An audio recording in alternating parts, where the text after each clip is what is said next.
માતાજી મિત્રો, જય દાદા દ્વારકાધીશ, જય માં ભવાની. કેમ છો બધા? મજામાં?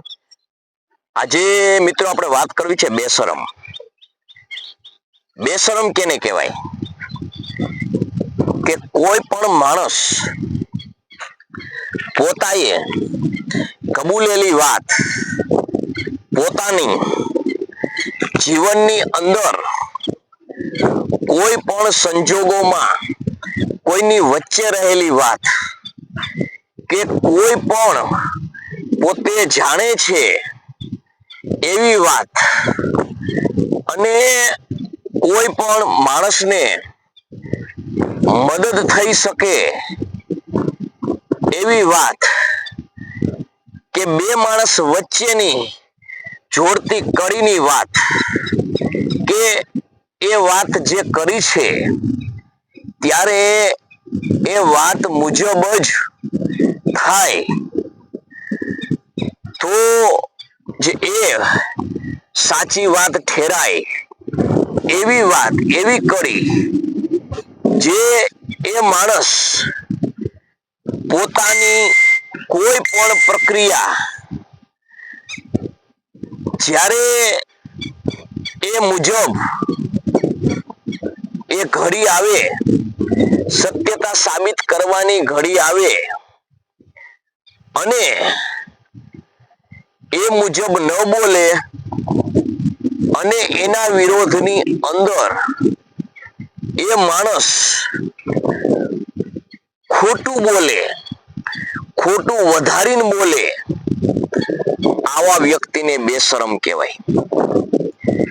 બેશર્મ માણસ છે ને એ જીવનની અંદર ખૂબ જ ઘાતક હોય છે. બેશર્મી માણસ ગમે તે કોઈ પણ સમાજમાં આવતો હોય તો એ સમાજનો ન કહેવાય. બેશર્મી માણસને ઇજ્જત આબરૂ શું છે એને કશી જ પડી હોતી નથી. બેશર્મ માણસ ગામ, સમાજ કે કોઈ પણનું ભલું થતું હોય અને એને ખબર પણ હોય છતાં એ વાત સાબિત કરવાની વાત આવે ત્યારે એ ખોટું જ બોલે. બેશર્મ માણસ ને કોઈ ઇજ્જત આબરૂ હોતી નથી. બેશર્મ માણસને કોઈ સમાજ હોતો નથી. બેશર્મ માણસને કોઈ જ્ઞાતિ હોતી નથી. એ ગમે તે જ્ઞાતિમાંથી નિર્માણ થાય. બેશર્મ માણસ કોઈ પણને ગમે તે નુકસાન પહોંચાડી શકે. બેશર્મ માણસ પોતાના અનુભવોનો પણ સદુપયોગ થતો હોય તો પણ દુરુપયોગ કરે. બેશર્મ માણસ કોઈ પણને કોઈ પણ જાતનું નુકસાન કરી શકે. આવા સમાજની અંદર ઘાતક માણસો કોઈ પણ ગામની અંદર સારું કામ થતું હોય, સમૂહમાં થતું હોય અને એને એની વિચારસરણી પર માણસ બધા વાકેફ હોય તો માણસ એને પૂછે કે આવું કાર્ય સરસ મજાનું આપણે ગામની અંદર કરવું છે તો એમાં હામાં હા મેળવતો હોય છે.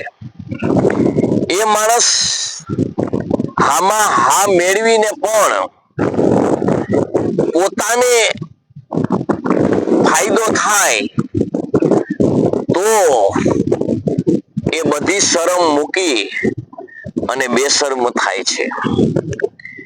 બેશર્મ માણસ એટલે નાક વગરનો માણસ. નાક વગરના માણસની કોઈ કિંમત હોતી નથી, એમ બેશરમી માણસની પણ કોઈ કિંમત હોતી નથી. બેશર્મો માણસ પોતાના કુટુંબથી માંડીને પોતાના સમાજ પ્રત્યે પણ એકદમ સ્વાર્થ વૃત્તિનો હોય છે.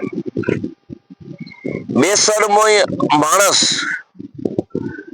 જીવનની અંદર પોતાને ફાયદો મેળવવા માટે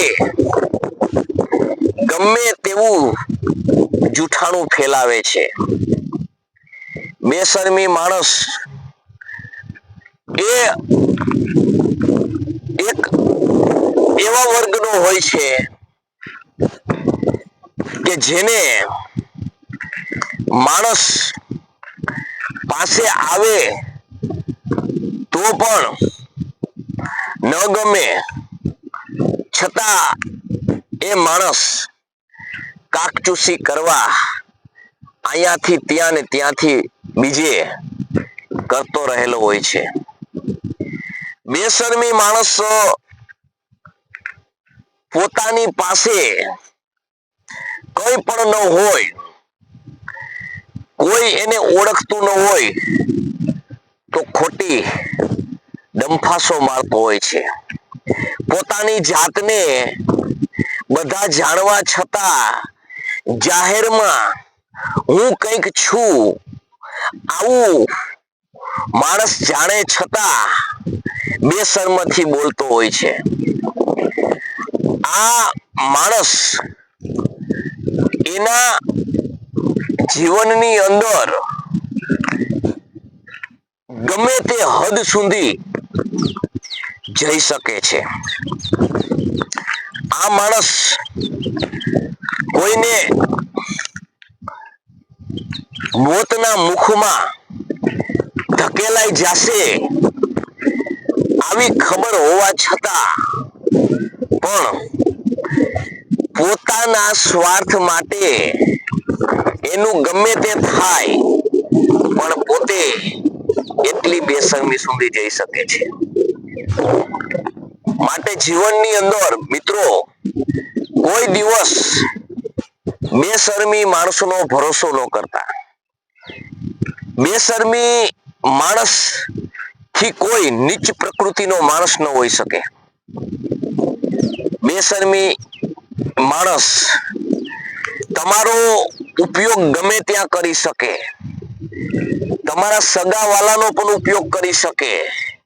એટલે કહેવાનો અર્થ કે ગમે તેવી તમારી કોઈ પણ પ્રકારની ઓળખાણ હોય, તમારા થકી તમારા સગાની ઓળખાણ હોય અને એ માણસ એની વચ્ચે તમારી વચ્ચે એકવાર બેસી ગયો તો એ માણસ ગમે ત્યારે પોતાના ફાયદા માટે એનો ઉપયોગ કરી એવી બેશરમી કરી શકે છે. માટે જીવનની અંદર મિત્રો આવા લોકો એક સમાજમાં નહીં, મારા ને તમારા હર કોઈના સમાજની અંદર આવા લોકો હોય છે. અને જાજે ભાગે તમે મિત્રો વિચાર કરો ને તો મોટા જેવા હોય છે. આપણે કહી છીએ ને કે ધૂત રાષ્ટ્ર એટલે ખોટું રાષ્ટ્ર, ધૂત એટલે ખોટું રાષ્ટ્ર. ધૂતરાષ્ટ્ર જ જેનો મોભી જ ખોટો હોય તો પછી એના સંતાનો ખોટા જ હોય ને. એવી રીતે હર કોઈ સમાજની અંદર આવા માણસો હોય છે. માટે જીવનની અંદર આવા માણસોનો સંગાત કદી કરવો નહીં. કારણ કે આવા માણસોને તમે મોઢે કહો તો પણ કશો ફેર પડશે નહીં. આવા માણસો તમે ગમે તેવું કહેશો તો હે હે કરી અને કાઢી નાખશે અને સમૂહ હશે તો ઝઘડશે. એટલા માટે બેશરમી, લોભી, લાલચુ આવા જે સમાજની અંદર આવી વૃત્તિના માણસો હોય ને એનો જરાય ભરોસો કરતા નહીં. આવા માણસો ખટપટી પણ હોઈ શકે છે.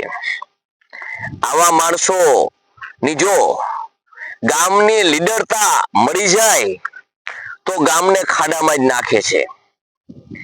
આવા માણસો ને સમાજનું જો લગામ મળી જાય તો સમાજ નામના ઘોડાને પણ આ ખાડામાં જ નાખે છે.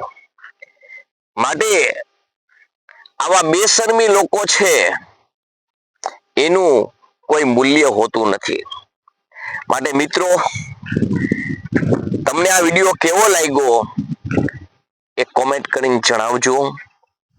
આ વિડીયોને લાઈક કરજો, શેર કરજો, સબસ્ક્રાઇબ કરજો અને તમારા મંતવ્યો જણાવજો. જય દાદા દ્વારકાધીશ, જય મા ભવાની, જય માતાજી.